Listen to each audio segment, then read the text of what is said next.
Every year, the industry floods us with novelties. There's so many of them, but only a handful actually matter once the dust all settles. So in this episode of the podcast today, I'm cutting through the noise. There's a lot of noise around Watches and Wonders.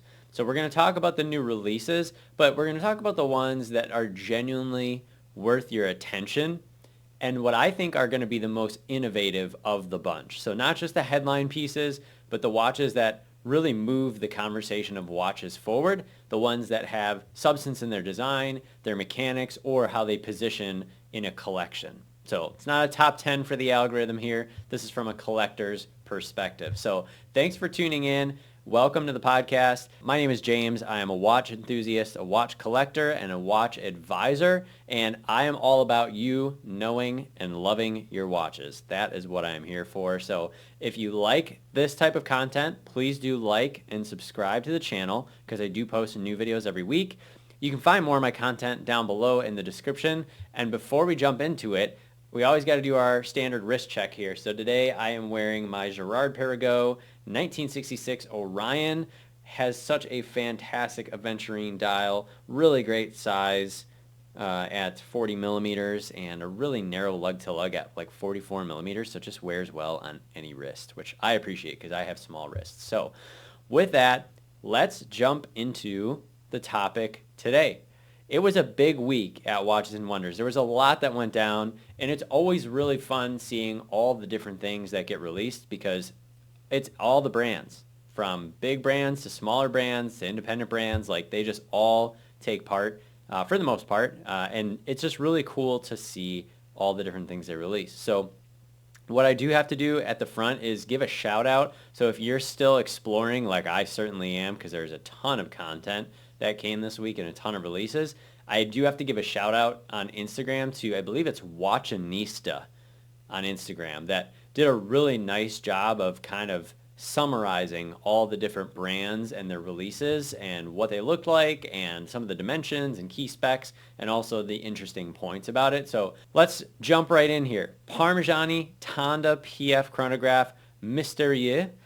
And basically, this one is a double Rattrapant chronograph. Now, if you've seen Parmigiani before, you know that they've done some really interesting things over the past couple of years with hiding both their hour and minute hands. So in their standard like Tonda line, they've done a couple of things. The one instance of it that I saw was they did a GMT style hiding hour hand, where basically the concept was, if I'm just looking at my watch, I really only need 3 hands. Like, I really only need to know the time.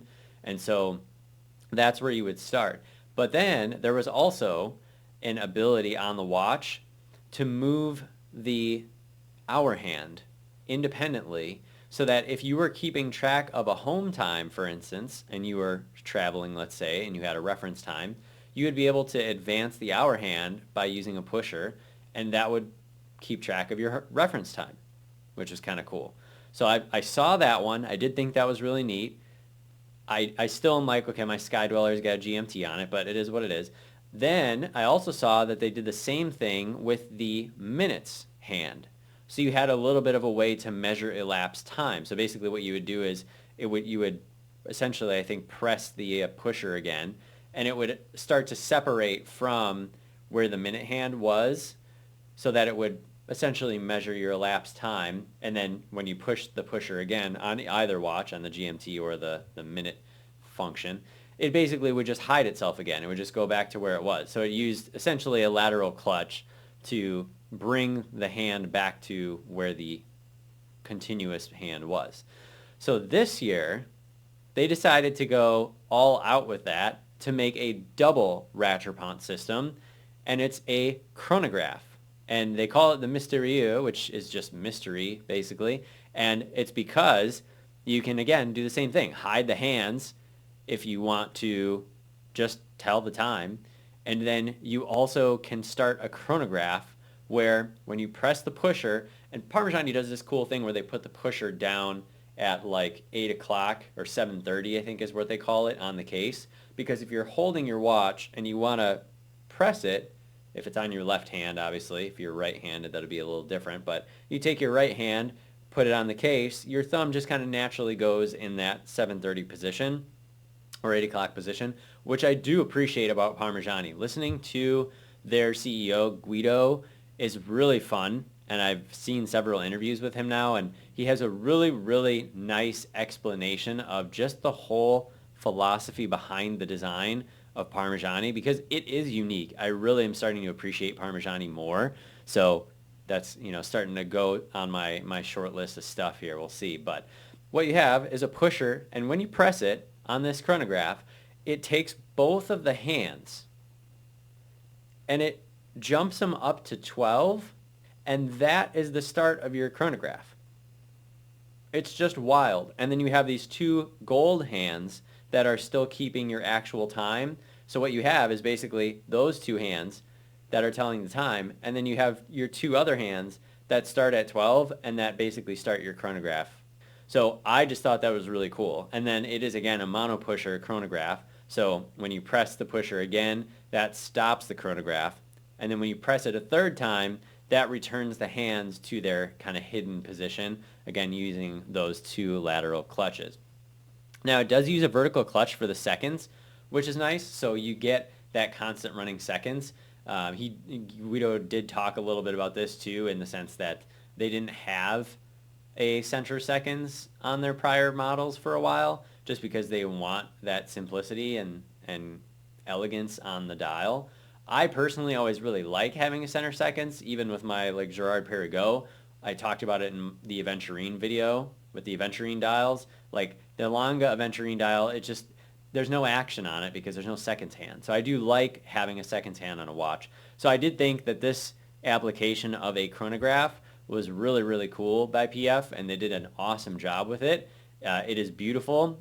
They did one in stainless steel with a platinum bezel, and then it's a 40 millimeter case, so very wearable, 13 millimeters thick, and it's got the PF 053 movement. So you're getting a 4 hertz movement, 28,800 vibrations per hour. It's an automatic watch, which is great, 60-hour power reserve, and then 100 meters of water resistance. So it is a true sports watch, which this is a big deal. I'm going to talk about this in a second with another brand, but I do really like that they did that. So with this one, you're looking at over 40K. I think it was like 37,000 Swiss francs or something. So in US dollars, I think it's a little over 40 grand. But I have to say, definitely made me pause and appreciate what they were doing, because that is just a really cool idea. I thought it was really neat, like I say, when they did the other versions of it, but now with the PF chronograph Mysterieux is even cooler. So that's a really neat chronograph if you've got a little bit of a budget for it. Now, I did want to also talk about, I did want to also mention the Toric that they did this year. I got to see one of the Torics in person, actually, at a boutique, probably, I think this is maybe a year and a half ago. And what the sales guy did was he brought it out, and he just showed me the back of it. And he said, "Tell me what this is." And I said, "It looks like a Journe. Like, it looks like an FP Journe, because they do their movements in all gold and some really, really cool architecture." But it wasn't a Journe. Obviously, it was a Parmigiani. So the Toric this year, what they did was they did release a couple new models that I thought were very well done, because I did think the prior versions were a little plain to me. I mean, especially for what you were paying. I mean, you're talking about, I'm trying to, like 75,000 Swiss francs. I mean, you're talking probably 80 grand, 85 grand. So these are not cheap watches because they're all precious metal. But the thing that I really liked this year that they did have a couple models. They had the Petite Seconde, which they've done before. They had Perpetual calendar, and then they also did a chronograph of this as well. They did hammered dials, number one. So hammering literally looks like you take a round, like a round, almost like a ball peen style hammer, and you just hammer it all across the dial. It gives it this very irregular but still kind of like elegant look to it. So I really like that. There's a platinum one in blue, which is pretty cool. But what they did on the back of the dial was honestly equally or maybe a little more interesting, because you just never see this. So we've talked about guilloche on this channel, and one of my favorite styles of guilloche is a pyramide, which is also known as a clou de Paris, or a small pyramid is what it actually means. And it basically looks like just several tiny little pyramids all next to each other. And that is what this dial has on it, or sorry, this movement has on it, which is why it's significant.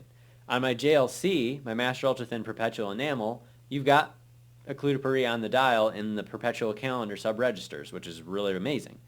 They did this on the movement, and it's just unbelievable. So like if you look at both sides of this watch, the toric, you've got texture on the front, you've got texture on the back, guilloche work on the back on the movement.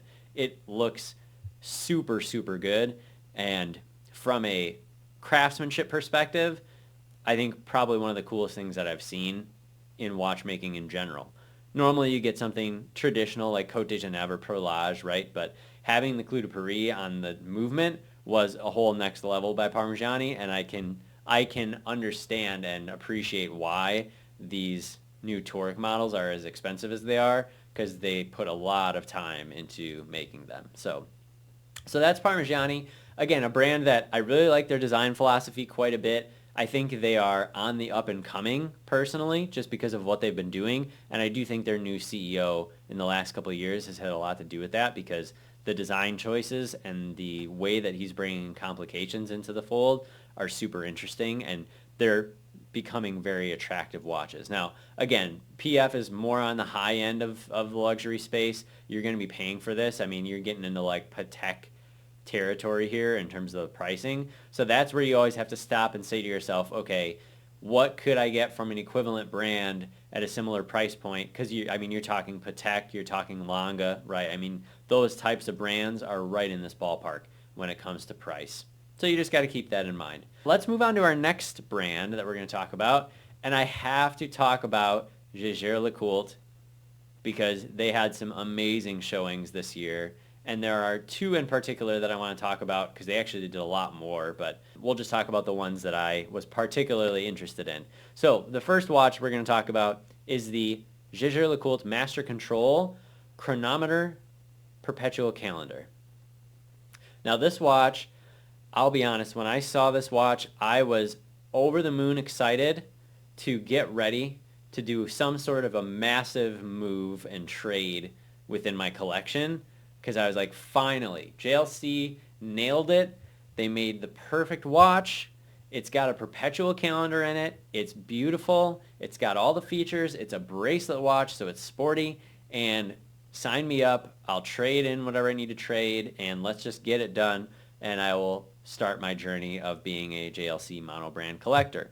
Unfortunately, that is not the case because of what the specs are on this watch. So they have a couple different variants of this Master Control Chronometre, and they did it in a perpetual calendar, they did it in a time and date, and then they also did it in a power reserve date, where instead of having a date window, you have a pointer date and then a power reserve on the other side. Personally, I thought it was I was expecting it to be like a chronograph of some sort, and when it wasn't that, I think I was a little thrown off, so don't know how I feel about that. The time and date one, I can see absolutely being like a pretty solid choice, so I do like it. But Perpetual Calendar was definitely where I was attracted to the most. Obviously, I already shared about my Master Ultra Thin, and I was like, this is literally a sports watch version of that watch, and I need to have it. So let's talk about the specs of it, though. Stainless steel, okay, great. Blue sunray finished dial, and if you look online, you can see videos, or Instagram, you can see videos of it now. I do like the color that they used here. They've got a 39 millimeter case that's 9.2 millimeters thick.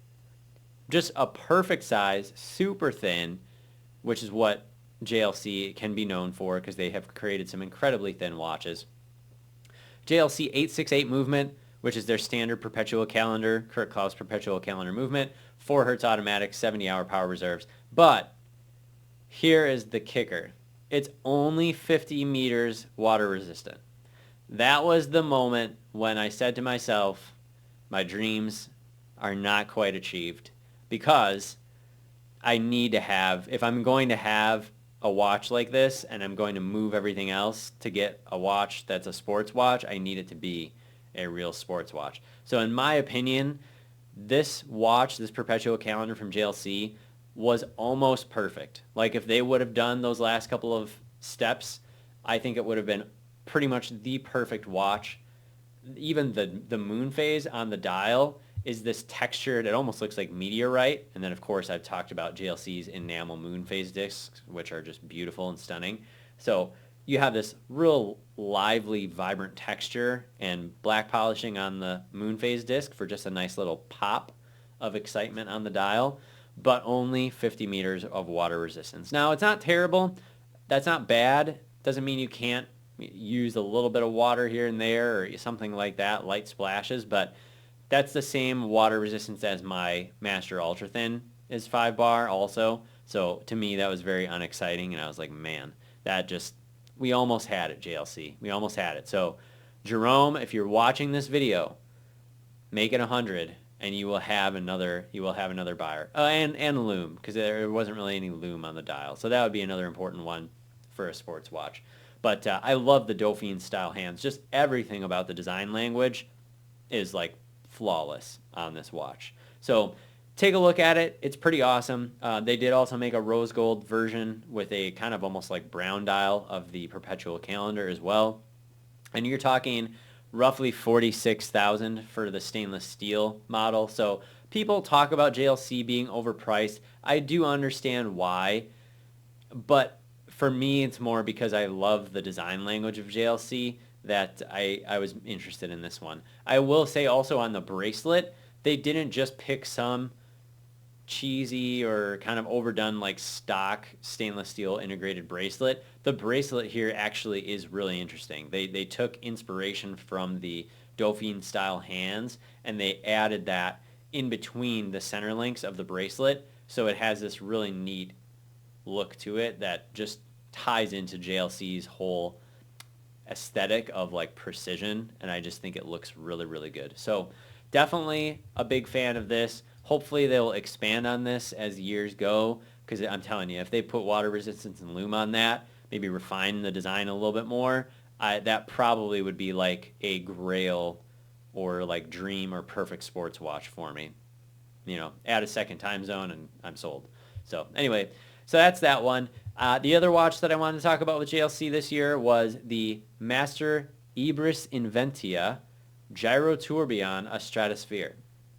So this one, as they often do with these new releases, they have their kind of more, I don't want to say entry level, but they have their more like basic or more, I guess, entry level sports pieces, dress pieces, those sorts of things.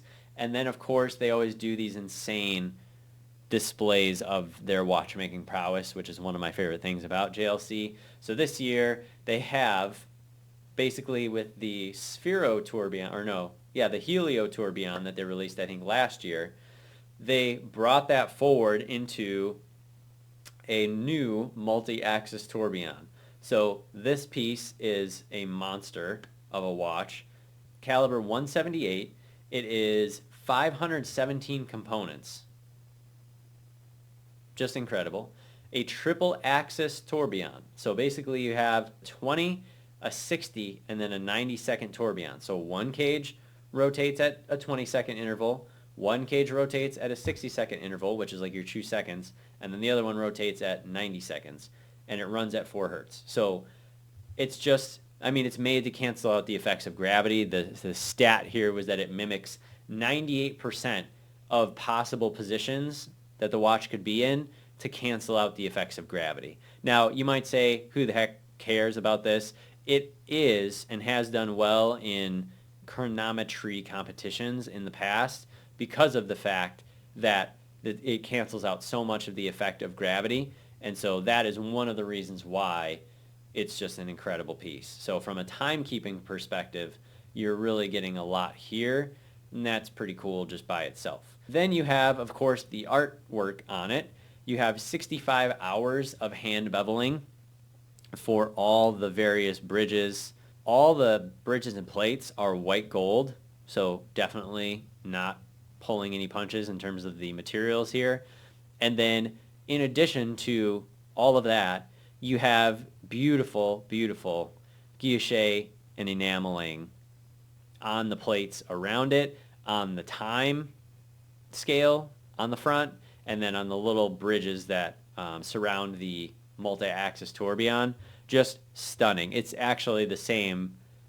When I saw this, I was like, it's actually the same design that my JLC Master Ultra Thin Perpetual enamel used in terms of the guilloche style and the color, which is of course why I like it. But just unbelievable. 189 components packed into a 2 centimeter square multi-axis tourbillon.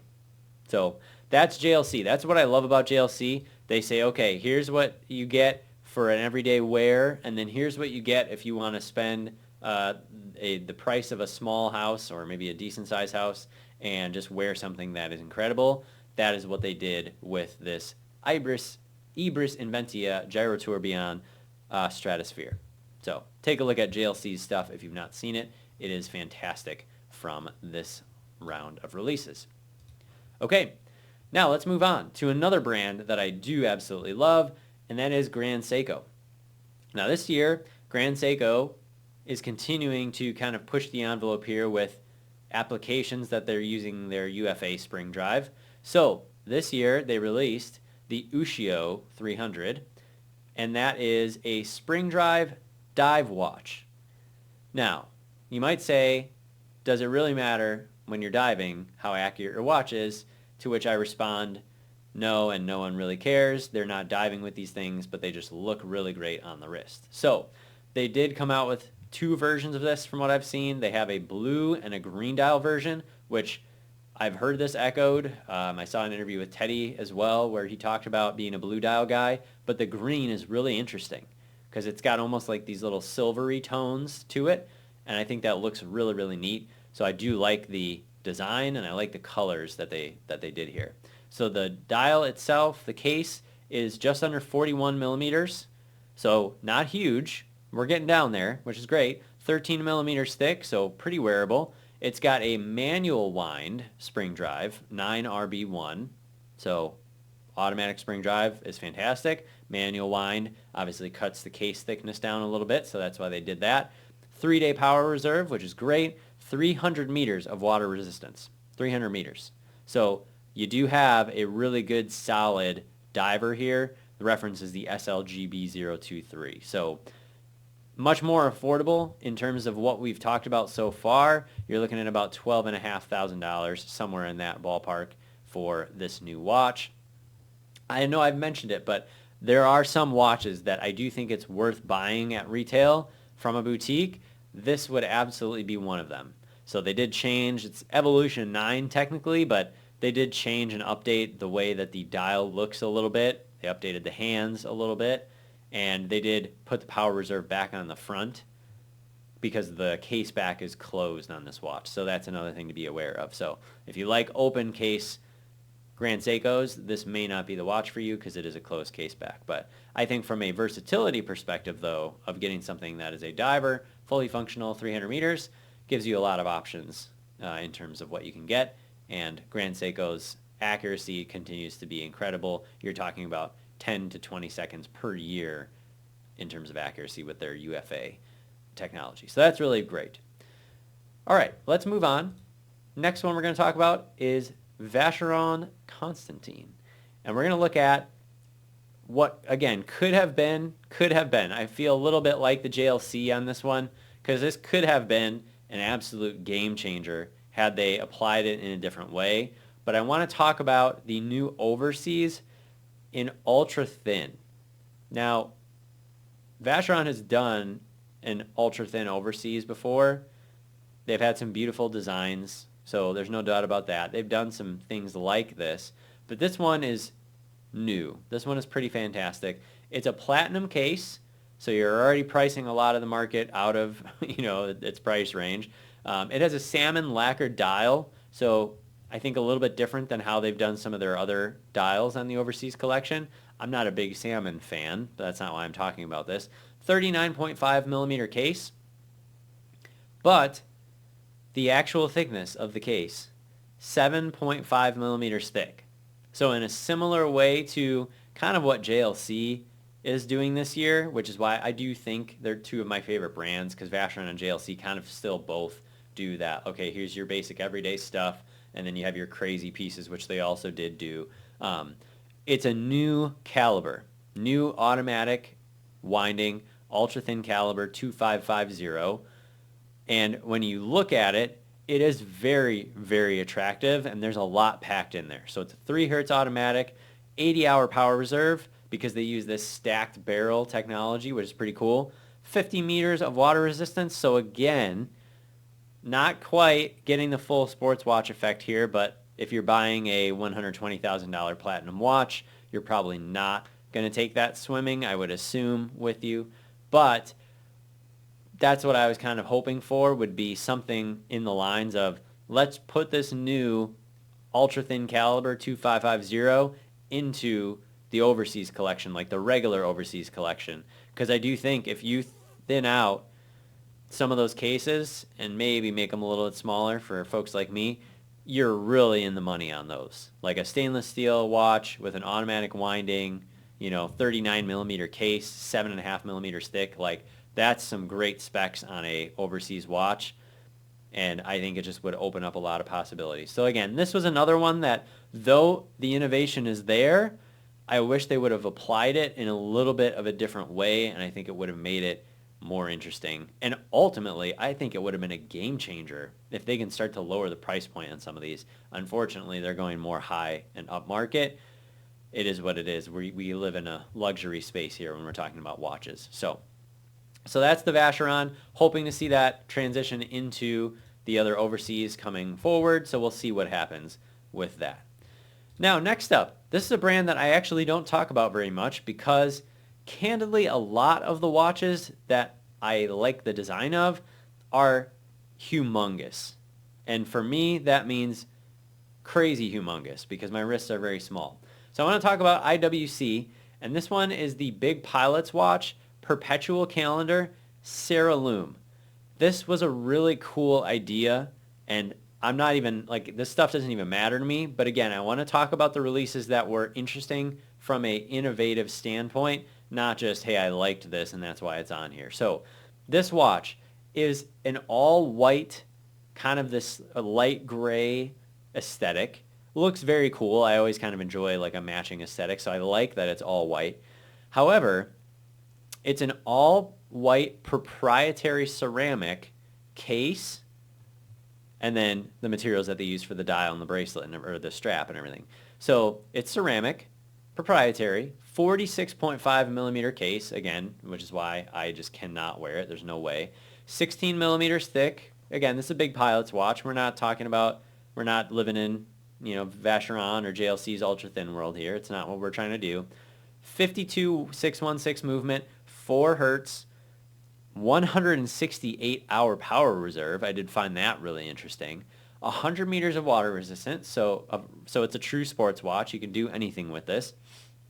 It is a little bit pricey, 76 grand. And when I was looking at the website, I think it looked like they were basically all sold out already because I think it was going to be a limited edition as well. So if you got to be ready to fork out the cash, and they're going to go quick. Yeah, 250 pieces. So good luck getting one of these, but I'm sure they'll show up on the secondary market eventually. But the case and the strap can glow from lume for 24 hours plus. I thought that was pretty darn cool, to where it looks like just this big green, luminescent monster in the dark. You could probably light up a small room with it. It just looked like it was that bright. So again, I'm not a huge IWC fan, but I did think this was worth noting in the video because it is an innovative idea and something that you don't really see. I mean, a lot of folks do ceramic watches now. That's becoming more and more popular. But to make something that's ceramic and combine it with lume so that the whole thing is lumed, pretty interesting. So hats off to you, IWC. Thanks for the innovation there. Let's move on. We've got 2 more to cover, and we'll end with a bang, shall we? So Rolex. There's really not much on the release list this year that I was interested in. Rolex, again, tends to move more slowly. They tend to just kind of use same materials, maybe come out with some new dial colors. They came out with a new motif, Rolex motif dial that kind of reminds me of the puzzle a little bit, but isn't quite as crazy. I guess in a different way, it's a little more crazy. But I want to talk about the steel Yachtmaster 2, which was actually discontinued. I think in 2023 was when they stopped having this one in the catalog in its prior form. But lo and behold, we waited a couple of years, and now Rolex has come back with an updated Yachtmaster 2. Now, the reason that I think this is interesting is because we're talking about innovation with this stuff. They did not just slap the same movement into another case or redesign it or whatever and bring it back out. This is actually a brand new caliber here. So it's caliber 4162. Now, the prior gen of the Yachtmaster 2, I did own for a couple of years, and I loved this watch. Absolutely loved this watch. It's a big beast. It's 44 millimeters. The prior gen was, I think, 14 millimeters thick. I believe this one is about the same. Steel, Ceralume bezel in blue. This one also in prior versions had the Rolex ring command. I believe they have taken that out of it for this iteration. So I don't feel one way or another about that. I thought the tech was cool, but I think the tech is still here. I think they've just innovated in terms of how they deliver it. 72-hour power reserve, 100 meters water resistant, so you've got a great sports watch. But the interesting thing with this is they've actually updated the way that the functionality works. So on the prior gen of Rolex Yachtmaster 2, what they had was they had a typical chronograph setup where you have a top and bottom pusher and then the crown. But the bezel, because it was the ring command bezel, interacted with the movement of the watch. So you would actually stop the chronograph, you would turn the bezel, it would have been 90 degrees counterclockwise. You would push in the bottom chronograph pusher. And then when you take the crown out, you screw the crown out, then what you would do is you would activate and be able to move this secondary hand that had a 10-minute track, and on the prior gen it was more at the top of the dial, and it was actually a 10-minute countdown timer, which I thought was one of the most useful chronographs on the market, and I think it still is. So I really loved that. And then it would just count down all the way to zero. When it got to zero, because of the fact that it had a vertical clutch, you could leave the seconds just running, and it would just use the center seconds as another seconds hand, because it also had a small seconds down at 6. So I thought that was really innovative. Now, with the new one, what they've actually done is they've updated it so that the countdown track is on the inside of the bezel. It's almost like a Rehaut. And then they have it count down backwards.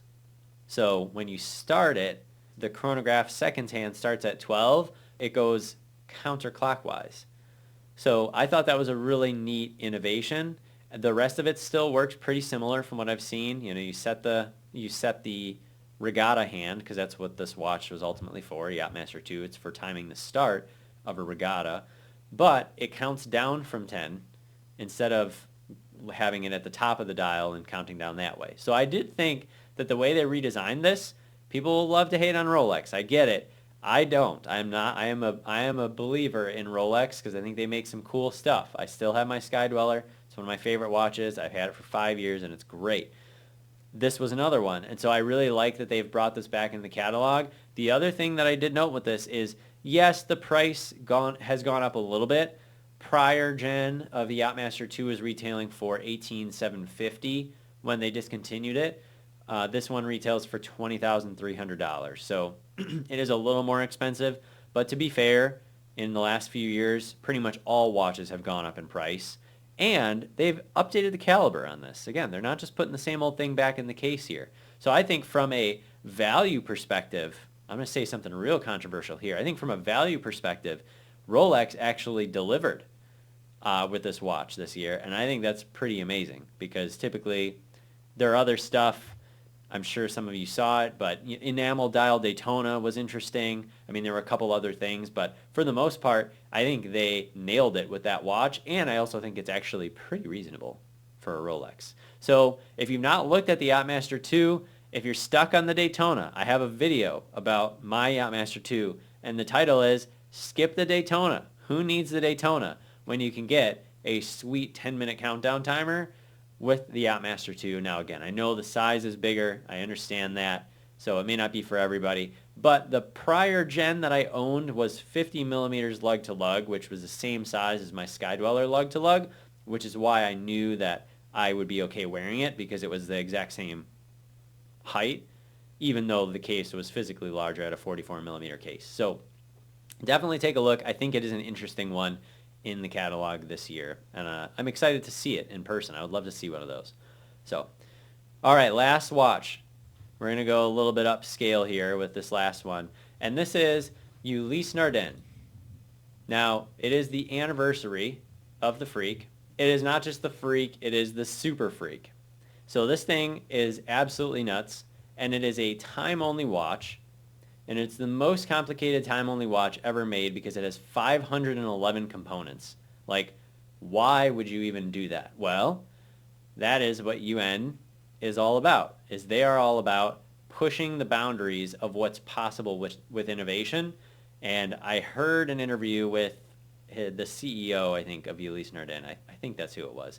And the way that they expressed it was interesting. Again, kind of like with Guido with PF, like they just have a real, true grounding in what they are all about, and that is what I appreciate about the Super Freak. So it's an 18 karat white gold case, 44 millimeters, about 16 and a half millimeters thick, so this is a very thick watch. No crown. All the winding is done on the back with an automatic rotor. It's pretty incredible. So like if you look at it, there's no crown on either side. It's just round on both sides. Thought that was kind of neat. I like what you're doing, UN. UN 252 movement, a double tourbillon flying carousel. So they've done this before, I think, with some of the other Freak models, but this one is just time only. Both of the tourbillons running at 2.5 hertz, 72-hour power reserve, which is pretty good given what is all happening inside. And then only 30 meters of water resistance, but again, with a watch like this, you can't really expect it to be a diver or something like that. I mean, you just can't. So as long as you get that out of your brain, you'll be fine with this watch. Very open as usual with UN, just that kind of like big broad sapphire crystal, and it just looks absolutely insane. It just does. There's a little turning mechanism on the, I think it's the minute hand that has the seconds on it, so it's counting the seconds on a little turning mechanism, and then like the Freak, of course, there's a little indicator for the hours, and then the carousel itself that moves is kind of indicating your minutes. So pretty incredible. Now for this one, you're again going upscale here. You're talking just under 400 grand. So again, don't expect to get a deal on the Ulysse Nardin Super Freak. But I do like UN. I really like some of their prior tourbillon models. Grand faux enamel dials with guilloche, and I mean just really, really cool stuff. And a lot of interesting technology. So even though I did like some of the older design languages of UN, I do once again appreciate that they know where they're going now. Like they have a trajectory that they're on, and I think they're doing some really great stuff. And that's why I wanted to include it in the video. So that is my take on Watches and Wonders. Now there's a lot of other stuff that I didn't bring up here because it wasn't really innovation to me. I mean, you've got like the Vacheron, the Compass overseas models, kind of like the Everest that they did. So they got 4 different colors, some different texturing on the dial, things like that. JLC, I mean, I could talk about their reversos that they revealed all day long.